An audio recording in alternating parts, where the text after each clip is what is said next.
I can only eat 14 foods because I have a condition called Mast Cell Activation Syndrome that causes me to have allergic reactions to every other food. And at one point it was only 9 foods, and that was about a year ago. And at that point I made a 8-course meal using only the 9 foods I could eat at that point, and I had some of my friends try it and it was such a fun experience. So today I'm doing that again, but now with the 14 foods I can eat, and some of my family is going to try it. I'm actually really excited for this because back then the foods that I couldn't have were the fruits and dates, so I couldn't really make any dessert. The closest thing I got was what I called sweet lime snow, which was basically just water with a bit of glucose powder, which is a type of sweetener that I could have, and I put that in my Ninja Creamy and sort of made it into an Italian ice type of thing, which wasn't the nicest thing, and it melted very quickly and it was very sticky. So I'm actually really excited now because we have lots of desserts on tonight's menu. It's not the night. I feel like that's a thing to say, tonight's menu. We have lots of desserts on today's menu. We've got a lot to do, a lot to make. I wonder how long this will all take to make. Let's get started with course number 1. Before we start the actual cooking, I made a menu which I'm going to print, and then I have my 8 courses written down here. There's 3 starters, 2 main courses, and 3 desserts. I really had to go with all those desserts because dessert is a newer thing that I can have now. There are some stuff I have never actually tried making, and I'm really excited for it.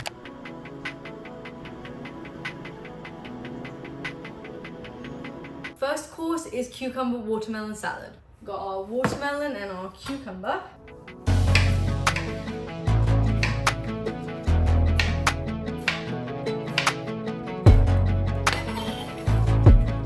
Time to chop the watermelon.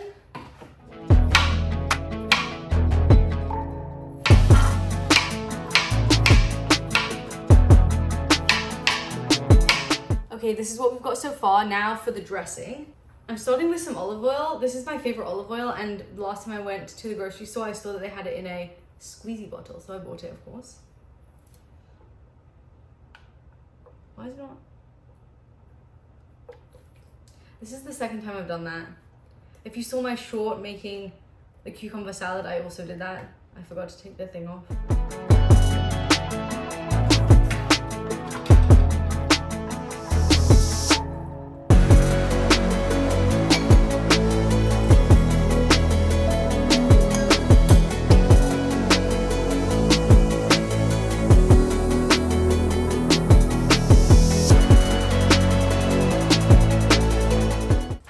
Try it myself.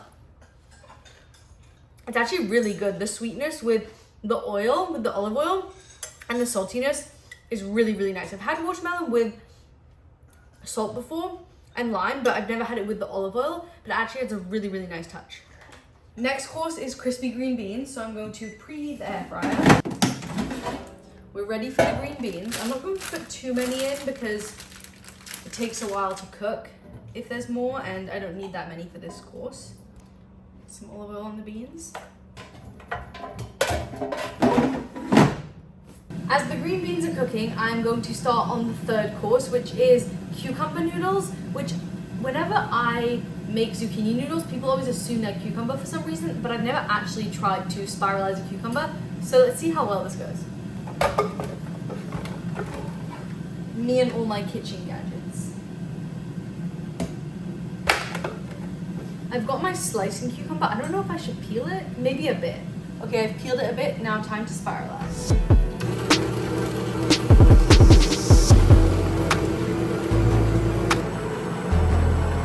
The green beans are almost ready, but I'm going to put them, they were on the air fry setting before, I'm going to broil them, and that makes them extra nice and caramelized and crispy. And here are our cucumber noodles. They're definitely more wet than zucchini noodles, but they look pretty good. I'm going to do a similar dressing that I did on the last one.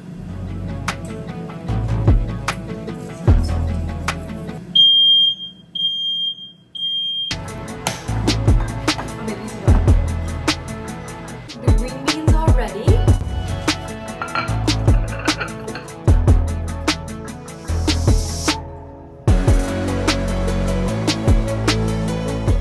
Okay, here we go. We've got our green beans.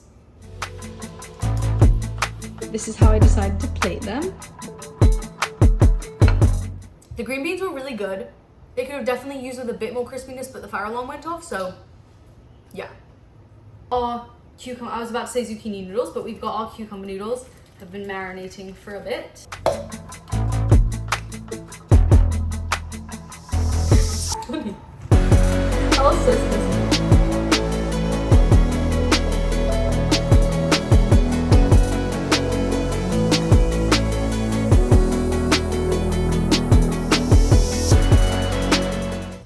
Time to try the cucumber noodles. They're actually pretty good. Surprisingly refreshing and yummy and crunchy. I think they needed more of everything of the dressing, but they're good.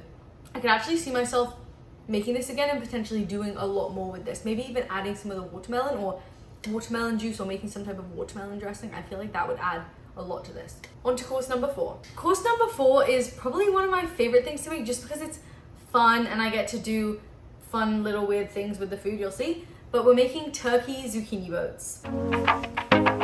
First, I need to scrape all of the insides out of the zucchini to make a little moat, place for the turkey to go.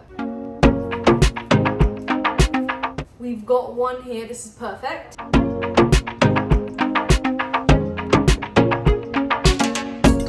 I'm spreading olive oil all over these so they can cook nicely. Time for these to cook. While the zucchini for that one's cooking, I'm going to start on the next course, which is zucchini noodle nest with fish.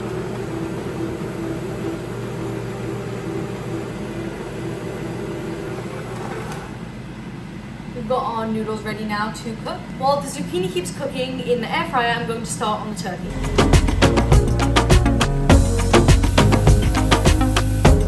I think the zucchini boats are ready. We've got our zucchini boat. Now to add the turkey.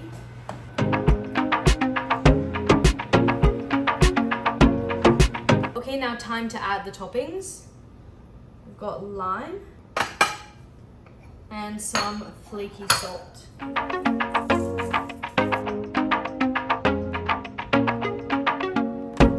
So now that we have our zucchini noodles, I'm going to put some water on to boil them and then also put the fish to start cooking in the air fryer.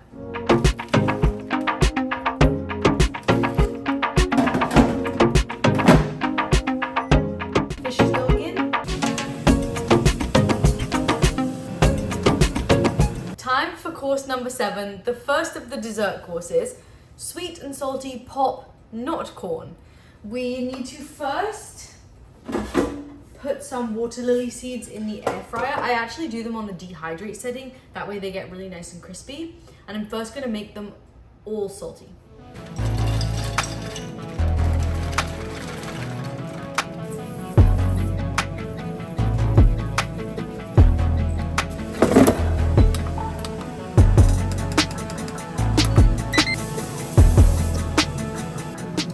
The zucchini noodles are done. The fish is just finishing up, but I'm going to start plating the noodles.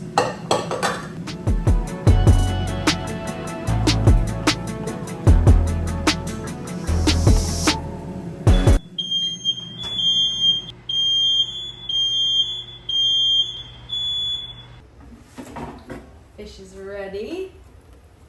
Looks so good. Look at that. Look at that fish.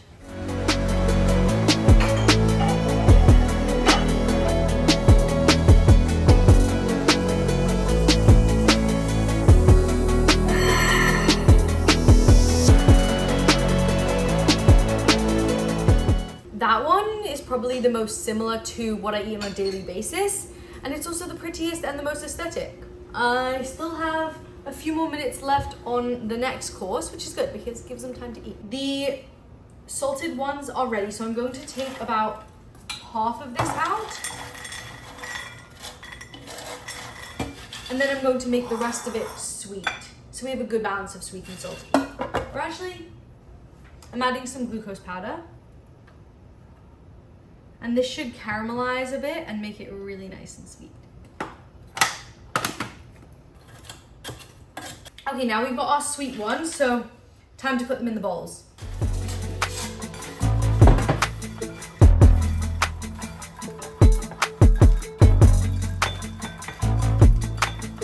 Here we go.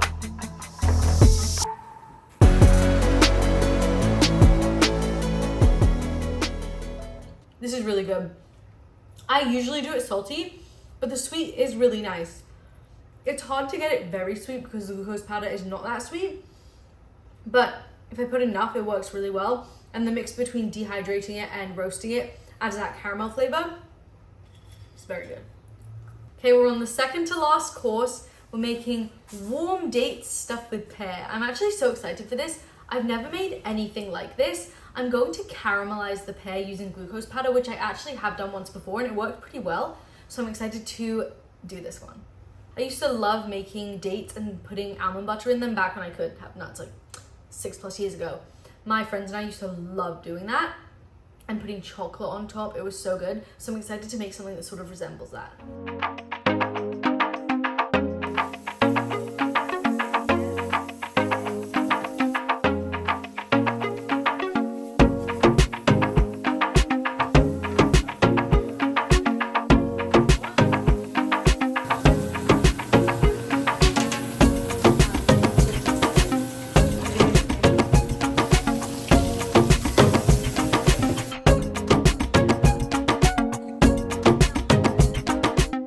Got our caramelized pears.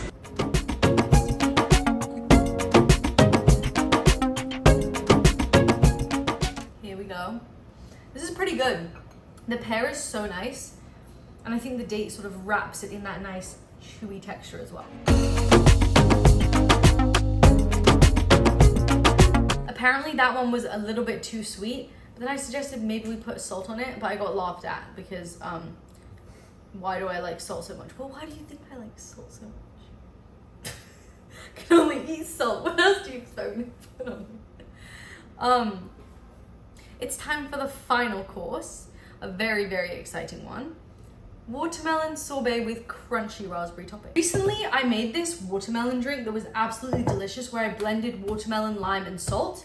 And so I've been trying to make a really good watermelon sorbet, but since the drink was so delicious, I thought, why not just turn that into a sorbet? So I froze that in here yesterday, and then I found that to make it as creamy as possible, I need to add more liquid once I spin it. So I kept some of this so I don't have to add water and dilute it. I kept some of the stuff I blended yesterday to add to it.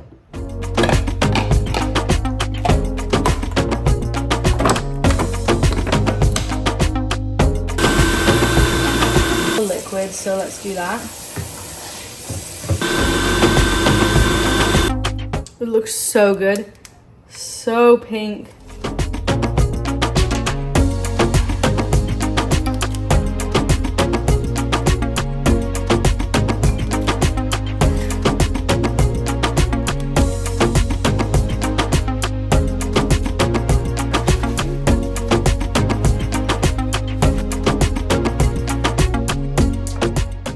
Okay, these were their final ratings. Honestly, pretty close for things.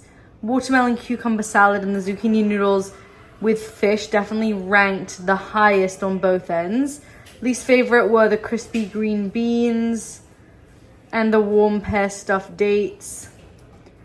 But I feel like I would agree, honestly, with most of that stuff. There's a reason why zucchini noodles and fish are a staple for me. And that watermelon cucumber salad is definitely something I should make more often.